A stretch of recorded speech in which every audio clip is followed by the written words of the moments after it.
Now in this final example, we're going to be focusing on an example where it is completely factored, unlike the first example where it was just a regular polynomial in standard form. So there's a few differences when something is in factored form. The first major difference is that we have the end behavior that we need to calculate. However, we can't tell our degree because it's not in standard form. So to find our degree, we have to add up all of the exponents. So if I add 1 plus 2 plus 1, my degree is 4. So we know it's even. And then my leading coefficient, if I were to FOIL all of this out, x times x times x, we would get a positive number. So even though you can't see it right away, our degree is even and our leading coefficient is positive. Therefore, our end behavior would have both sides going up. The max number of turns we know is based off of the degree, which we just said was 4. So we always take 4 minus 1, which would get us max number of turns to be 3.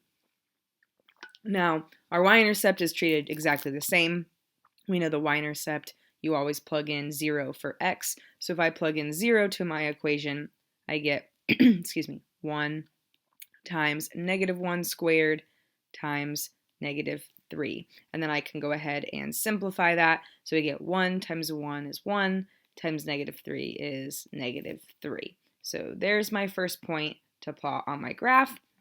And now that we've got all three of our first steps, we go ahead and we make our table.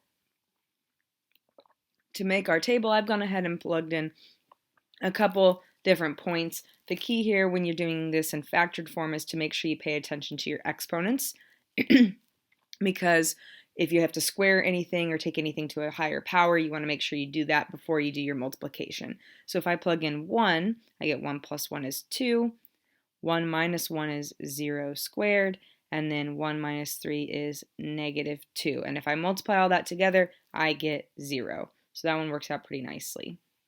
And I can continue to do the same thing by plugging in negative 1, 2, and negative 2. So if I plug in negative 1, I get 0 times negative 2 squared times negative 4.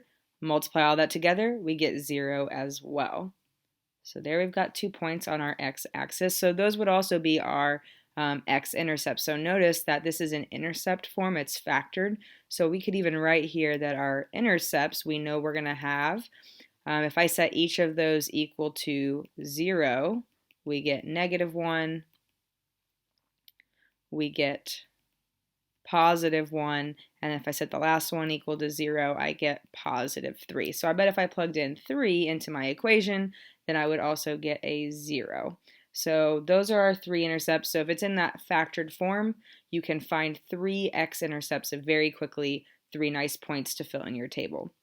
Everything else in between there, you're going to have to make sure you plug those in. Okay. So if I plug in 2 into my equation, I get 2 plus 1 is 3. I get 2 minus 1 is 1 squared, and then 2 minus 3 is negative 1. So if I multiply that all together, I get negative 3. And if I plug in negative 2 into my equation, same concept. So I get, excuse me, negative 1 times negative 3 squared, and then negative 2 minus 3 is negative 5. So here I get negative 1 times 9 times negative 5. Notice that this one goes all the way up to 45. So we know that this point is way off of our grid. So we need to now just be worried about graphing our actual shape. So I'm going to go ahead and connect my points. So we go down, hit the next point. We have to come around to hit our following point. Okay, now what we don't know here is that at this positive 1, because it was squared, okay, this is kind of a unique characteristic of factored form, because the degree here was 2, that means it actually is going to bounce on the grid. So it's going to come up, hit positive 1, come back down to hit this point, and then we know it curves around and has to go back and hit our third x-intercept and then continue up. And if you weren't sure if it continued up, you could go ahead and plug in 4 or 5 and see that our graph continues. So notice our graph here has this kind of W shape, and the unique part of it was because our one factored form had a degree of 2 because it was even, means it bounces.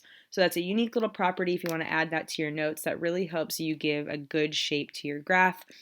Even exponents will bounce on the x-intercept, and odd exponents will go through the x-intercept. Okay, so just a little trick in order to graph your polynomials. So there's our two examples. If you have any questions about them, let me know. But that's it for today.